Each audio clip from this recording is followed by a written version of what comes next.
देव ऋषि महाराज मार्ग से जा ही रहे थे।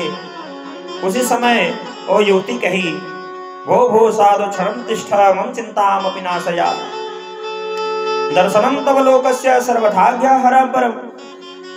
हे महाराज, कुछ देर के लिए, कुछ क्षण के लिए रुक जाइए।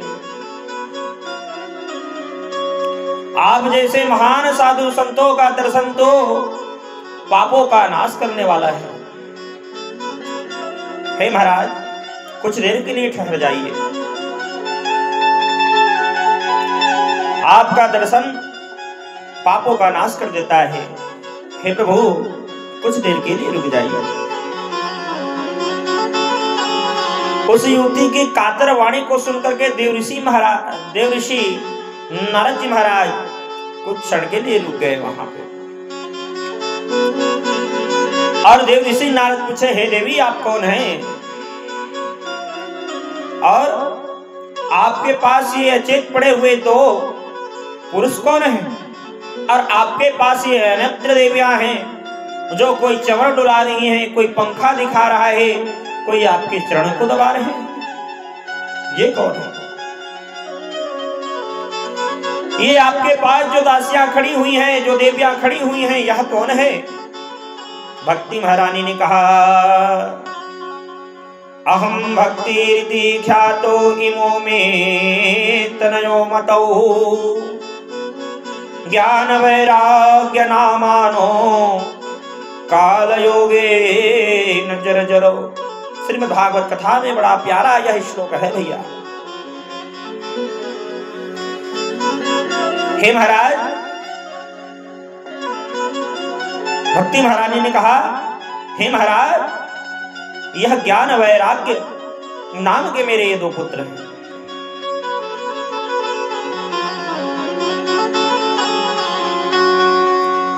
संसार में तीन तृष्णाएं होती हैं प्यारे। संसार में तीन तृष्णाएं होती हैं। पहला पुत्रतृष्णा, दूसरा वित्ततृष्णा और तीसरा लोकतृष्णा। यह तीन तृष्णा संसार में होती है। जब कलयुग के प्रभाव से वृद्धावस्था को प्राप्त होते हैं,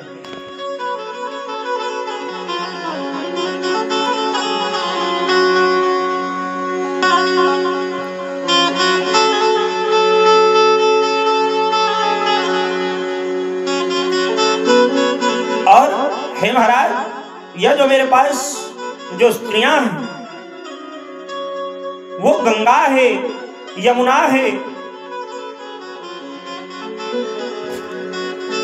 आदि पवित्र नदियां हैं जो मेरी सेवा के लिए यहां पे आई हुई है।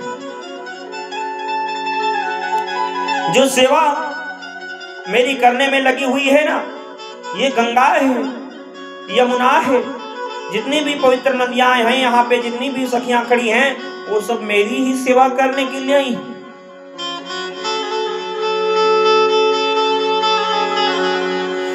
परंतु फिर भी मेरे हृदय में, मेरे शरीर को शांति नहीं मिल पा रही है देव ऋषि नारद जी। हे मुने, आप तो भगवान के परम स्नेही और भगवान के गान में रत रहने वाले हैं। मैं आपको क्या बताऊं प्रभु। उत्पन्नम द्रविड़ देशे सा वृद्धि कर्णाटके गतः क्वचिन क्वचिन महाराष्ट्रे गुर्जरे जीर्णांगतः। भक्ति ने कहा, मेरा उत्पन्न द्रविड़ देश में हुआ है, कुछ वृद्धि मेरी कर्नाटक में हुई, कहीं कहीं कर्नाटक में मेरा सम्मान हुआ, कर्नाटक में मेरा सम्मान हुआ, क्वचिन क्वचिन महाराष्ट्र में कहीं कहीं मेरा सम्मान हुआ, कहीं कहीं अपमान हुआ। जब मैं गुजरात पहुंची महाराज, तो मुझे वहां के कलयुग रूपी दानव ने भक्ति शून्य लोगों के कारण मैं वृद्धावस्था को प्राप्त हो गई थी।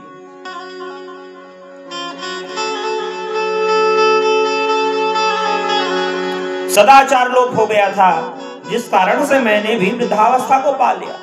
मेरे ज्ञान वैराग्य दोनों पुत्र भी वहीं पे बूढ़े हो गए और मैं अपने पुत्र को लेकर के वहां से वृंदावन आई। वृंदावन आने से मैं तो तरुणी हो गई, भक्ति का सम्मान तो होने लगा, लेकिन ज्ञान वैराग्य अभी भी मूर्छित पड़े। हे मुने, आप मेरे पुत्रों को जगा दीजिए। भक्ति महारानी के कातर वाणी को सुनकर के देव ऋषि नारद जी महाराज वेदों के सार, गीता रूपी ज्ञान और ताकत की वेद ध्वनि के साथ 18 अध्याय का पाठ कर दिए। ज्ञान वैराग्य को थोड़ी देर के लिए चितना तो आई, फिर मूर्छा में चले गए। नेत्र खोल करके देखे कौन है तो हमें जगाने का प्रयास कर रहा है, फिर सो गए।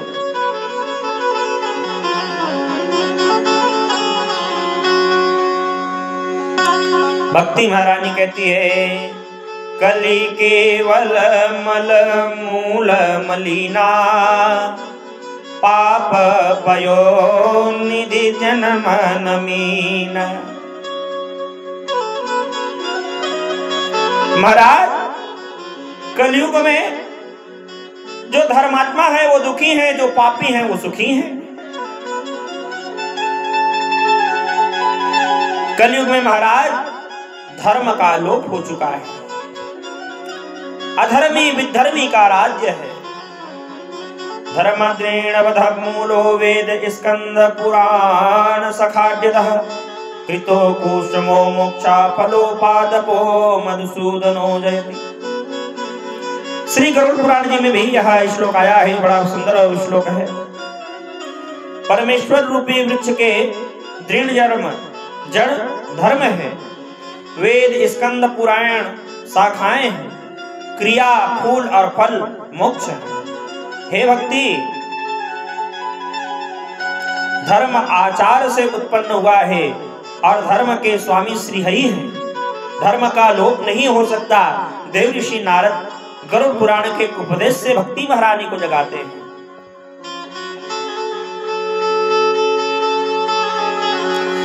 देव ऋषि नारद कहते हैं, आचार्य प्रभवो धर्मा धर्मस्य प्रभुराच्युतः। अच्युत भगवान को कहा जाता है, भगवान श्री कृष्ण को कहा जाता है। भगवान कृष्ण से धर्म है, भगवान श्री हरि विष्णु से धर्म है, और श्रीमद् भागवत कथा भी तो धर्म का ही प्रतिपादन करती है। धर्म प्रोक्षित कैत अत्र परमो निरमत्सराणां सतां, वेद्यो वस्तुमत्र शिवदं तापत्रयो न मूलनम्। श्रीमद् भागवत किसकी प्रतिपादन करता है भैया? तो श्रीमद् भागवत कथा केवल धर्म का प्रतिपादन करता है।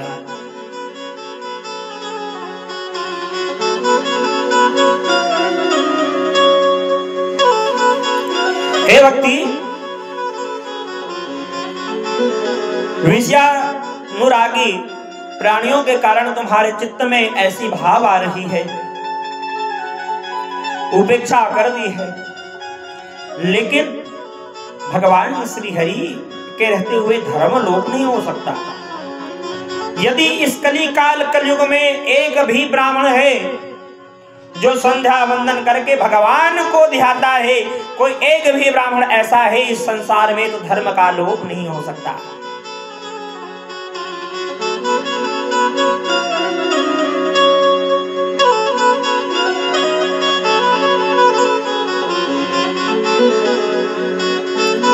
भक्ति महारानी ने कहा, महाराज कलयुग में तो लोग प्रायः कलुषित ही हैं। घर घर में कन्याओं का क्रय विक्रय हो रहा है, कलुषित है, तो आप कैसे कह सकते हो धर्म है? धर्म का लोप नहीं हुआ है। और भगवान से इतना बड़ा अधर्म कैसे देखा जा रहा है? जो भगवान अपने भक्तों के ऊपर, अपने दासी के ऊपर, अपने प्रिया के ऊपर भी तकलीफ को भी कैसे हावी पड़ने दे रहे हैं। इतना बड़ा अधर्म रूपी कलयुग कैसे आ गया। शरणागत को कहूँ जे तजहि निज अनहित अनुमानी, ते नर पावर पाप में तिनहि बिलोकत हानि। संक्षिप्त में बताते हुए देवर्षि नारद जी कहते हैं,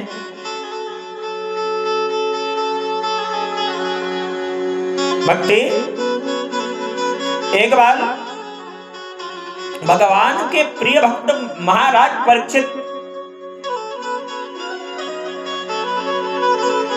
ने इसे कलयुग को इसीलिए यहां रहने दिया क्योंकि कलयुग केवल नाम आधारा, सुमरि सुमरि नर उतरहि पारा। कलयुग का बहुत बड़ा प्रभाव है। जो सतयुग, त्रेता युग, द्वापर युग में करने से जो फल की प्राप्ति नहीं हो जाती थी, ना जाने कितने वर्षों तक यज्ञ करना पड़ता था, तपस्या करना पड़ता था, तब भी मुक्ति नहीं मिलती थी। भक्ति इस कली काल में केवल भगवान नाम से ही मुक्ति मिल जाती है। कलयुग केवल हरि गुण गाहा, सुमरि सुमरि नर उतरहि पारा, और सुमरि सुमरि नर पावहि भवथाहा। भगवान के स्मरण मात्र से भक्ति कलयुगी जीवों का कल्याण हो सकता है। इसीलिए कलयुग को महाराज परीक्षित ने इस धराधाम में रहने दिया। कलयुग का बहुत सुंदर गुण है।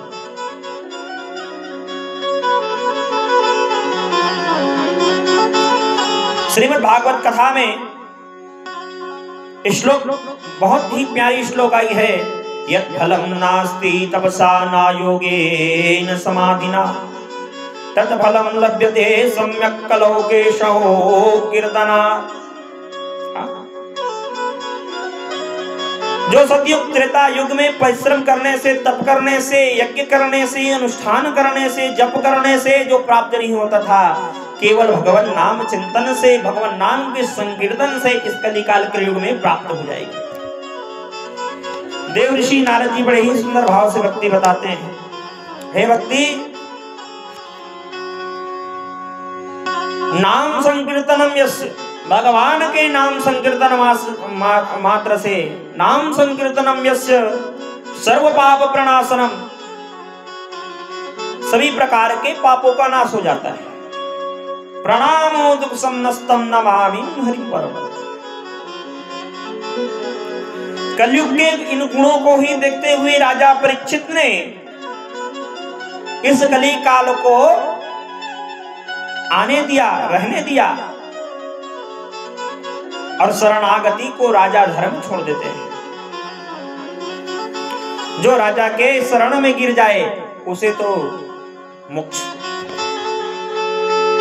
माफ कर देते हैं।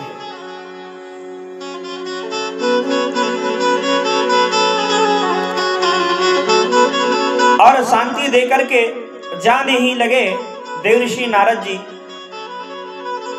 मैं तुम्हारे पुत्र को महाराज कुछ देर के लिए ठहर जाइए। संत का क्षण और अन्न का कण प्यारे व्यर्थ नहीं जाना चाहिए। लेकिन बड़ा विडंबना है, आज साधु महात्मा आते हैं तो दुख की बातें ज्यादा करते हैं, कल्याण की बातें कुछ नहीं होती। और आजकल अन्न का ऐसा अनादर, घोर अनाचार बना हुआ है, क्या बताएं। पहले के जमाने में सुंदर हाथ पैर धुला करके आसन में बिठा करके जबाया जाता था, पवाया जाता था, खिलाया जाता था। आजकल तो जूता मोजा लगी हुई है भैया, रोड के किनारे खड़े हुए खा रहे हैं, बफा सिस्टम लगी हुई है। जितना खाते बने खाए और जो नहीं खाते बने उसको नाले में फेंक दे। लेकिन ये अन्नपूर्णा का अपमान है।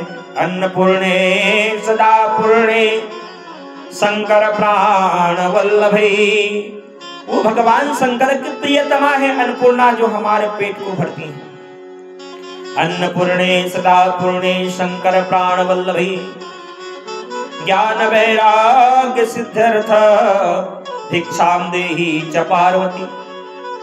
इसीलिए भक्ति इस कली काल में सबके अंदर में भक्ति तो है, लेकिन ज्ञान और वैराग्य नहीं है, विवेक नहीं है।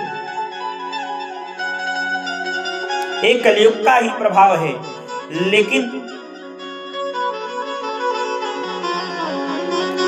मैं तुम्हारे दोनों पुत्रों को जागृत अवश्य करूंगा। देव ऋषि नारद जी जाने लगे। उसी समय कहे महाराज कुछ क्षण के लिए और जाइए, तुम तसल्ली न दो, सिर पर बैठे रहो, रंग महफिल का सारा बदल जाएगा। दुख से तपता हुआ और सताया हुआ मेरा गिरता हुआ दिल संभल जाएगा। भक्ति महारानी ने देव ऋषि नारद जी से हाथ जोड़ करके प्रार्थना किया, हे प्रभु आपका दर्शन हो गया है और ज्ञान वैराग्य आए मेरे होश में, मेरे बेटों का जीवन सुधर जाएगा।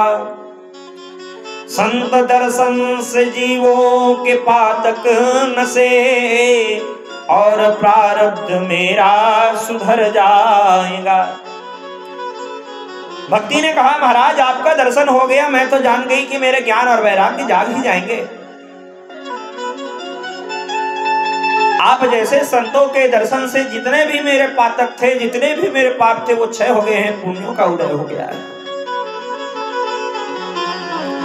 और भक्ति महारानी कहती है दुख से तड़पो मती, सुख से हर्षो मती, प्रभु को भूले तो जीवन बिगड़ जाएगा।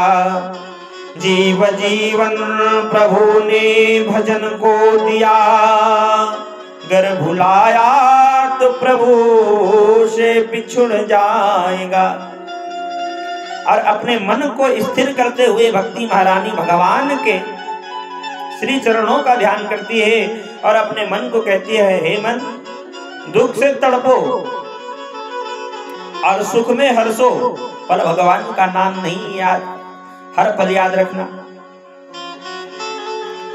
कहीं सुख में हम भगवान को भूल गए तो भगवान हमें कहीं भूल जाए तो हमारा तो कल्याण नहीं हो सकता प्यारे।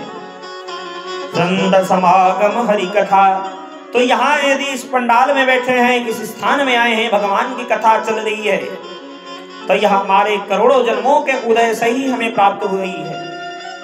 संत समागम हरि कथा, तुलसी दुर्लभ दोई, सुतदारा और लक्ष्मी पापी घर की होए।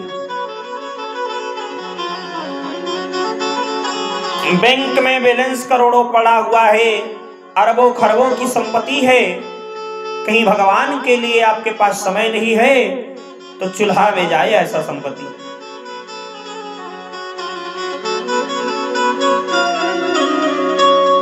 सत्संग हमें जीना सिखाती है, सत्संग हमें चलना सिखाती है, सत्संग से हमें भले बुरे का पहचान होता है, ज्ञान का प्रचार होता है। साधारण ज्ञान तो कुत्ते बिल्ली में होता है भैया, पशु पक्षियों में साधारण ज्ञान होता है। जब मानव देह मिला है आकर 4,84,000, थल चर जल चर गगन चर, वानर योनि में, सर्प योनि में, क्या क्या योनि हमको नहीं मिला है भैया। और सर्वश्रेष्ठ योनि कहीं हमको मानव का मिल गया है तो इस योनि का हमें भरपूर लाभ उठा लेना चाहिए। ईश्वर जीव जड़ विनाशी, चेतन अमल सहज सुख राशि। ईश्वर का बेटा, परमात्मा का पुत्र होने पर भी हमें बहुत ही तकलीफ छाई हुई है, हमारे जीवन में दरिद्रता ही दरिद्रता है। भाई ईश्वर के बेटे हैं, परमात्मा का पुत्र होते हुए भी, चेतन होते हुए भी हमारे अंदर में ज्ञान नहीं है, वैराग्य नहीं है, तो हमारा जीवन पशु के समान बीत रहा है।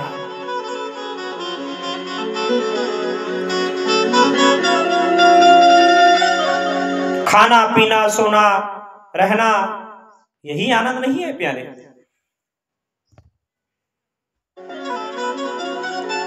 यही आनंद नहीं है, आनंद तो भगवान नाम चिंतन में है। और श्रीमन नारायण नारायण गान करते हुए देवऋषि नारद चले गए।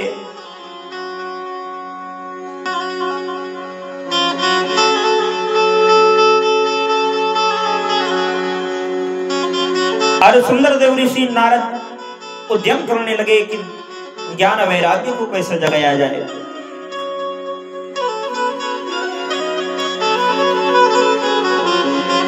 और जितने भी विद्वान हैं उनके पास जा जाकर के मिलने लगे देवऋषि नारद जी।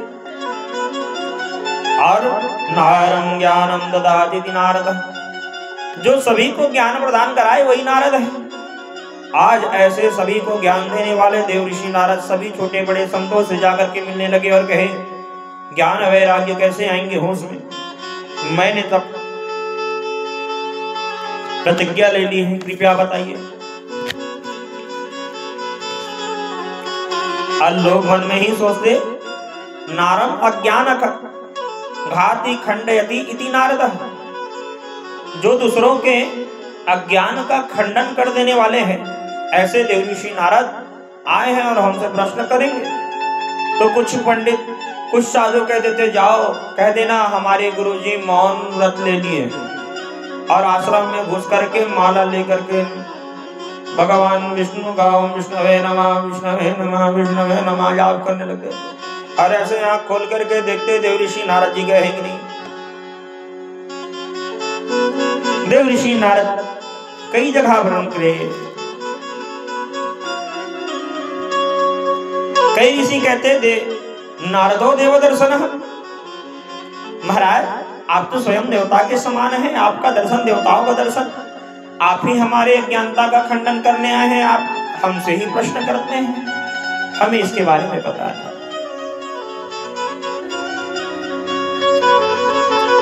चिंतातुर देवऋषि नारद जी महाराज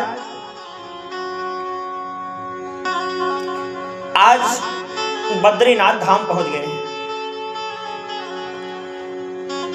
और बद्रिकाश्रम में संतों का समागम हो रहा है। और इसी में सनक सनंदन सनत सनकादिक और सनत कुमार ये चारों भाई भी परमहंस रूप में आए हुए हैं। ये दिखने में तो 5 वर्ष के बालक के समान है, इनके अंदर में करोड़ों सूर्यों की तेज है भैया। और करोड़ों के सूर्य के तेज को लेकर के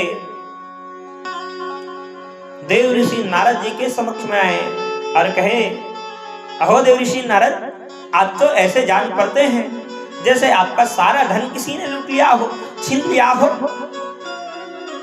आप तो वितरागी हैं, भगवान के नाम में मस्त रहने वाले, अलमस्त रहने वाले, सदा अलमस्त राम के नाम में, श्याम के नाम में, नारायण के नाम में रहने वाले हैं।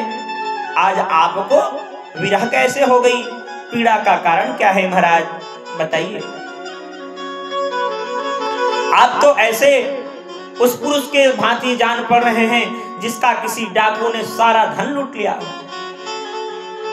देवऋषि नारद जी ने अपना सारा वृत्तांत बताया। महाराज, पृथ्वी को मैं उत्तम तीर्थ जान करके भ्रमण करने गया तो मैंने यहाँ ऐसा देखा, घर घर में कन्याओं का क्रय विक्रय होने लगा है, कलयुग का राज आ गया है, साधु संत महात्मा सभी पाखंडी हो गए हैं, धन लेकर के वेद और पुराण को बेचने लगे हैं। क्या बताऊं महाराज कलयुग के गुरु। मैं वृंदावन से जा रहा था, तभी एक युवती देखी, उसके सामने 2 वृद्ध पुरुष देखे, उसके पास अन्यत्र पवित्र पवित्र जितने भी नंदियां हैं, क्षिप्रावेतवती ख्याता गया गंडकी, जितने भी तीर्थ हैं, गंगा गोमती त्रिवेणी, सभी उस भगवती की सेवा कर रहे हैं, फिर भी उस भक्ति को शांति नहीं। उसके ज्ञान वैराग्य नामक 2 पुत्र हैं, दोनों अचित पड़े हुए हैं, उनके कैसे जगाऊं, इसी बात की चिंता में चिंतातुर हूं। तो उन्होंने कहा, अरे देवऋषि नारद, इसमें चिंता करने वाली कौन सी बात है? भगवान कृष्ण की लीला कथा, श्रीमद् भागवत कथा के बारे में उनको बताओ। देवऋषि नारद जी ने कहा, वाह वाह महाराज, भागवत मैंने तो श्रीमद् भागवत गीता के 18 श्लोकों का पाठ कर दिया, कुछ ही देर के लिए जगे और मूर्छा गा करके सो गए। सनक सनंदन सनत कुमार सनकादिक महाराज मुस्कुराए और हंसने लगे। आहा, देवऋषि नारद, भैया मैं आपसे निवेदन करूं,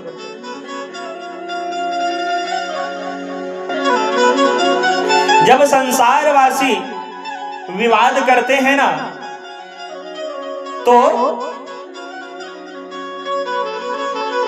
वह महाभारत का रूप ले लेता है, और जब दो संतों के बीच में विवाद होती है तो विवाद संवाद में बदल जाती है।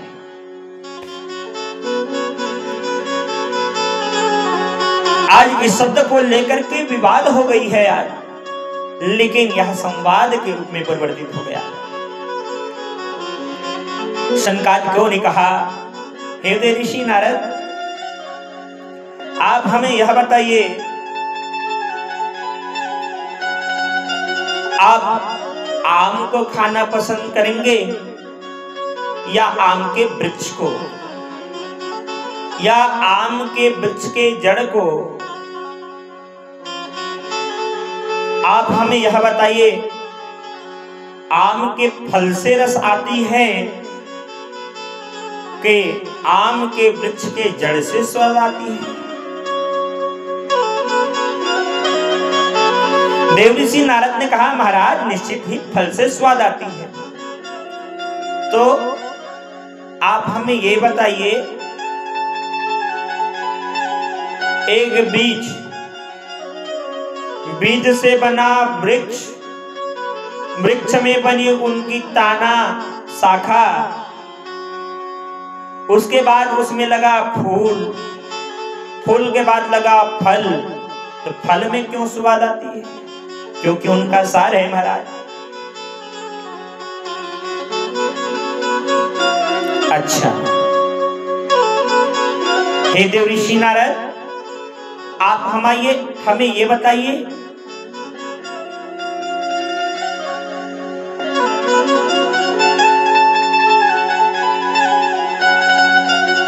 दूध की सार क्या है? दूध की सार उसकी मलाई है महाराज। सनकादिकों ने कहा, अच्छा हे देवऋषि नारद, मलाई की सार क्या है? तो देवऋषि नारद जी ने कहा, महाराज दधी है, उसका गुण खट्टा है महाराज। अच्छा, उसके बाद दधी का क्या है? दधी का सार क्या है महाराज? उसके मंथन करने से मक्खन की प्राप्ति होती है महाराज। अच्छा, मक्खन का सार महेर है, और मही का सार घी है महाराज। जब एक दूध में इतना सब कुछ छुपा हुआ है देवऋषि नारद, तो वेद के अंदर में 18 पुराण रो का सार श्रीमद् भागवत कथा है।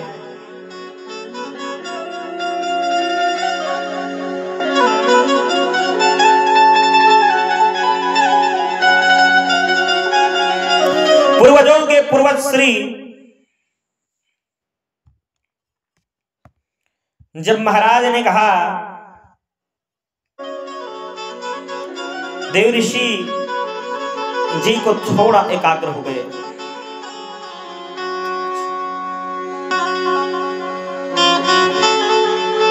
महाराज जितने भी वेद और पुराण है ना, उसके सार केवल श्रीमद् भागवत कथा है। श्रीमद् भागवत कथा का आयोजन कराओ।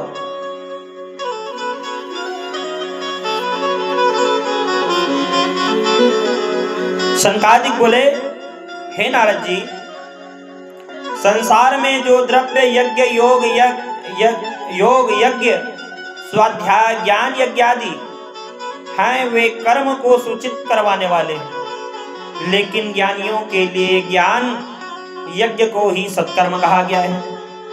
और जो आपने आकाशवाणी में सत्कर्म की खोज कर रहे हैं, वह भागवत कथा ही सत्कर्म है। और यह भागवत कथा ऐसा नहीं है कि कभी कभी सुना जाए। यह भागवत कथा ऐसा है, सदा सेव्या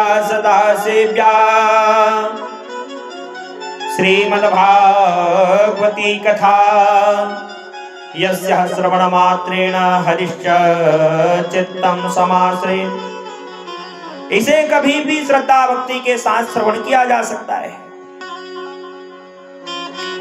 और जो भी अनुरागी वित्तरागी भगवान के भक्ति से युक्त होकर के इस कथा को श्रवण करता है, उसे निश्चित ही मोक्ष की प्राप्ति हो जाती है महाराज।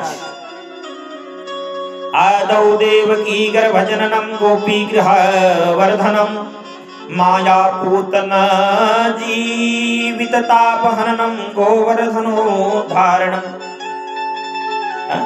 कंस छेदनम कौरवादि हननम कुंते सुतानां पालनम एतद् भागवतः पुराण कथितम श्री कृष्ण लीलामृतः। देवऋषि नारद जी महाराज, भगवान कृष्ण ने क्यों जन्म लिया और गोपियों के साथ क्रीड़ा करने में, रास रचने में उन्होंने क्या संदेश दिया। माया रूपी पुतना का वध करके, गोवर्धन को धारण करके, कंस कौरव आदि का वध करा करके, कुंती के पुत्रों का पालन पोषण करके, द्वारकापुरी में अन्यत्र लीलाओं करके रुक्मिणी माता को हरण करके विवाह कर लेना और अंत में स्वधाम गमन कर लेना। इनके पीछे क्या है? यही तो है सत्कर्म को जानना। हे मुनि श्रेष्ठों, देवऋषि नारद जी ने कहा, हे मुनि श्रेष्ठों, आपका दर्शन मेरे अशुभों को दूर करने वाला है, अशुभों का नाशक करने वाले हैं। आप पूर्वजों के पूर्वज महाज्ञानी हैं। कहीं न कहीं अब मेरे मन की जो भ्रांति है वो दूर होने लगी है, मेरे चित्त को भी शांति मिलने लगी है। अनेक जन्मों का जब पुण्य मेरा भी उदय हुआ है, तब हे प्रभु आपका दर्शन हुआ है।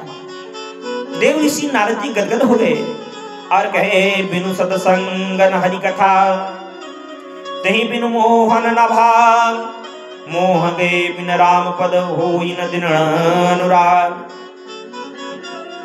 जब तक मनुष्य के जीवन से मोह नहीं जाता भैया, तब तक राम जी के श्री चरणों में प्रेम नहीं होता, अनुराग नहीं होती।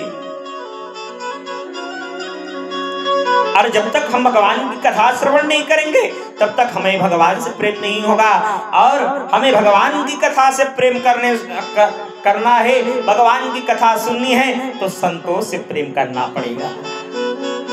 मैं आपसे निवेदन करूं, संतों से, संतों के चरण शरण का स्मरण करते रहना चाहिए।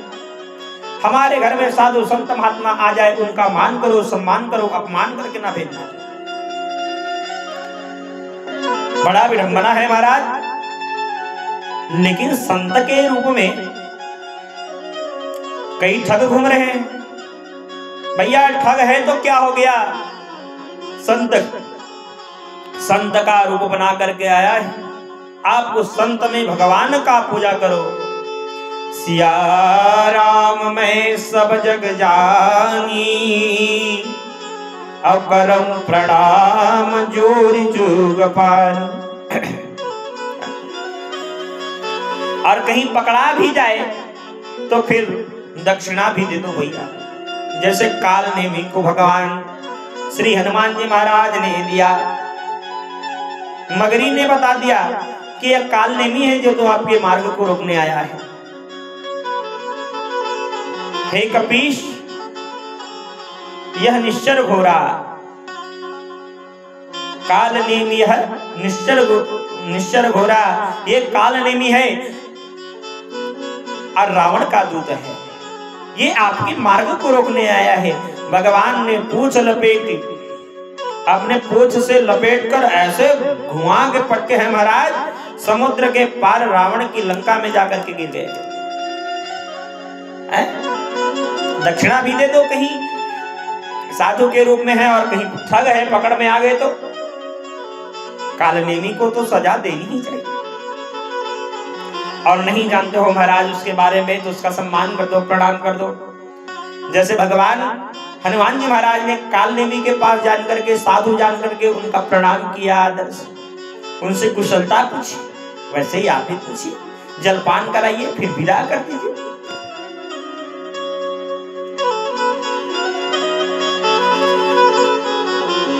सनत कुमारों ने कहा, हे देवऋषि नारद, आप आनंद नामक घाट में सुंदर चलिए और वहीं पे श्रीमद् भागवत कथा का आयोजन करेंगे। तो भैया सवाल यह उठती है, आनंद नामक घाट में ही क्यों? तो आप लोगों को दो शब्दों में, साधारण भाषाओं में समझाते हुए मैं आपसे कह दूं, आनंद नामक घाट नजदीक में है। हरिद्वार बद्रिका आश्रम में रहने वाले जो वितरागी संत हैं वह भी आ सकते हैं और जो गृहस्थी हैं वह भी आ सकते हैं। तो बद्रीनाथ धाम से हरिद्वार आज देवऋषि नारद और सनत कुमार पहुंच गए हैं।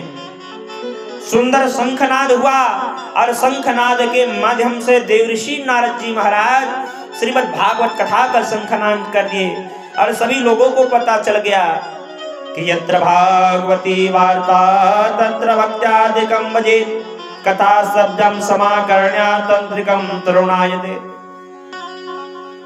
भक्ति भी सचेत हो गई कि अब भगवान की कथा होने वाली है। सभी साधु संत महाराज सचेत हो गए और भृगुर वशिष्ठश्च वनस्य गौतमो मेधातिथिर्देवल देवरातो रामस्तथा गादिसुतो सकालो मृकुण्ड पुत्र पिप्पलाद गंगादि सरितस्तस्त्र पुष्करादि सरांसि च क्षेत्राणि चादि संसरवा दंडकादि वनानि च।